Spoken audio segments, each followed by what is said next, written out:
Welcome to 23 Degrees Sideways. This one's going to be a little bit of a downer. I don't like to do downer videos. I sound frustrated sometimes, and I don't always come off across as if I'm like doing the enlightened dance through life, which I usually am. I love I love the aspect of life right now where being willing to go hang out with your friends is an act of rebellion. Where sharing a meal with someone means you're part of the conspiracy theorists. Like, rebellion is so much freaking fun right now, right? So I sound frustrated. I get agitated. I'm into this. I am polarized. I'm part of the game. Okay, I firmly believe that we're in a battle for the freedom and future of humanity versus the authoritarian degeneration of humanity. And I really see it that way. And I've seen possibilities out there. We can do so much cool stuff. It's going to be awesome. But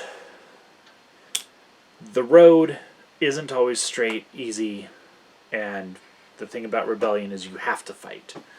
And sometimes there's something to fight.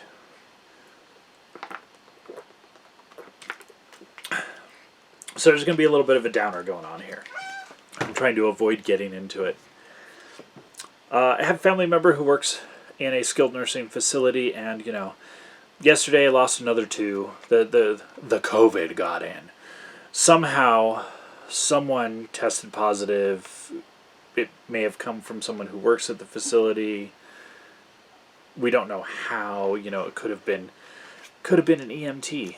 You don't know how it got in, but once it gets in, it's horrible because it's there. It's a restricted environment. There's nothing you can do except kind of watch it go around. There is no isolation that's going to work. And they try so hard. Man, they try so hard. So another couple of people died, And it's a skilled nursing facility. Most of the people are over the age of 70 at least. I don't know I can't say most right now because so many people have been lost recently. And then there's families calling up saying, "Oh, great grandma tested positive. What do we do? Do we send her to the hospital?" It's like, well, no, she's testing positive does not mean you're showing signs of symptoms. Next day, okay, we have symptoms. What do we do? Do we send her to the ER? Do we leave her there? And you can't give advice on this. Like, nurse, doctor, whatever, you can't say, hey, this is my advice to you. Maybe a social worker of some sort actually has that role. Maybe a therapist. I think this is one for a religious counselor. But you can't go in as a medical professional and say, hey, this is going to be the best thing for you to do when the odds of survival are pretty low. Go to the ER, go to the hospital, which has cases, and get admitted and whatever, or get palliative care in the nursing home and whatever. And you can't, it's really hard because what you want to say is in the nursing home, at least you're in familiar surroundings and you're more comfortable. But are you more comfortable? You're talking to people, you're talking to families that haven't been able to visit their relatives since last winter. Okay, it's been, we're getting 3 full seasons have gone by. Okay. You're over 3/4 of the year. And they're not going to be able to see their relative alive ever again. And you know this. They may not have really internalized it yet, but you're never going to see grandma again. Ever. Period. There is no way in hell because the government, the regulations, the practices, the agencies are not going to allow it. You cannot see your relative ever again. Man, that sucks. I mean, that sucks. How do you talk to a family? What do you tell? What do you tell them? You say, hey, they'll be more comfortable here. You can't really say that. And even if you wanted to say that, they're being fed a diet that has no concern for anti-inflammatory or health. Okay, I'm going to tell you flat out. Okay, my experience with several facilities, from regular hospitals to VA hospitals, skilled nursing facilities, everywhere I've experienced, all of this stuff, it's institutional food. Institutional food is exactly what people complain about disadvantaged populations being forced to eat. Okay? Brown food, canned food, processed food, nothing fresh ever comes in. It's horrible. It's not anti-inflammatory. It is the worst possible diet you can give someone who's sick, especially if they have a respiratory illness. It's bad. Just bad. Okay? And I don't mean to pick on this. This isn't like a carnivore, keto, vegetarian, vegan thing. I mean, can you imagine a vegan in a hospital? Everything is brown and nothing is a vegetable. I mean, it's not like a cup of fruit cocktail has anything to do with actual food. It's mostly just syrup with processed stuff and mold spores in it. It's... Okay. The food is bad. You're not allowed outside. You haven't been allowed outside all year. None of these people are allowed outside. They haven't seen the sky. Okay? Of course they're sick. They don't give... You can't just use supplements as a source of nutrition. Okay? That doesn't work. You need to get outside. You need to breathe fresh, unfiltered air. You need some non-HVAC air. You need some sunlight exposure. Psychologically, our bodies have developed, whichever way you say they developed, evolution or creation, doesn't matter. You need sunlight in your eyes to not get depressed. You need sunlight on your skin to not get depressed. You need sunlight on your skin to make a hormone that we call vitamin D. You need this stuff. It doesn't go away just because you think there's a virus going around that means more than health.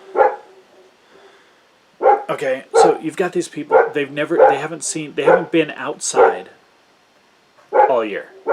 They're not going to be outside ever again. They're eating the worst food for their situation possible.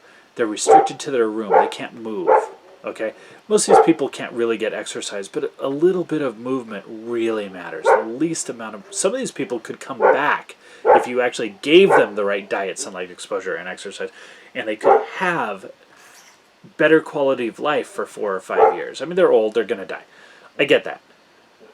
But this is really what we are doing to the families and to the residents, the patients, the residents, is unconscionable. There is no, this is bad. The fact that a solid segment of our socio-political groupings are willing to accept that for whatever gain they have. Maybe they think they're going to be safer. Maybe they think someone else is going to be safer. Maybe they think the people they're torturing are going to be safer. I don't know what it is. But the fact that they're willing to engage in such inhumanity is pretty awful. And again, I'm sorry that this is a downer, but you know, these people are never going to see their families ever again. You're never going to get to see grandma ever again. Okay? She can't get better because she's not ever going to go outside. She's not going to leave her room. She's not going to be outside. She's not going to be allowed to move. She's not going to be allowed to have decent food. There's nothing there.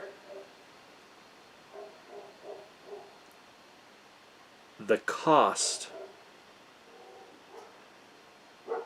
I'm not very good at drama. Like, I can't make you feel this, okay? I can't give you a screenshot of people, like, wasting away in bed and bring tears to your eyes. I don't have the command to look available to my editing and my video sources right now. Like, I can't. But I want you to imagine this. Like,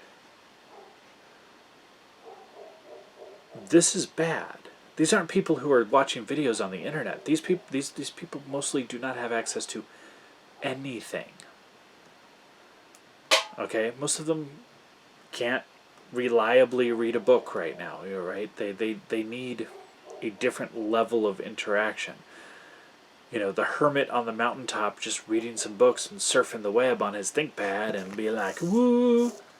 That's not what's going on here. And yeah, some of these people are literally dying of isolation. That we are literally we have an increasing problem of deaths from isolation. That this is literally the stuff of horror movies. Horror movies are made out of this kind of situation. It's unbelievable. So again, it's a downer. But it's an illustrative downer of a video. I want you to really, really think what you're willing to tolerate, what you're willing to allow other people to do to you, to your family, to your society, out of fear. Because right now, we have full-on concentration camps in the United States. And they have the enthusiastic support of our medical community and a large proportion of our government. Stay sideways, and, pretty soon, get some.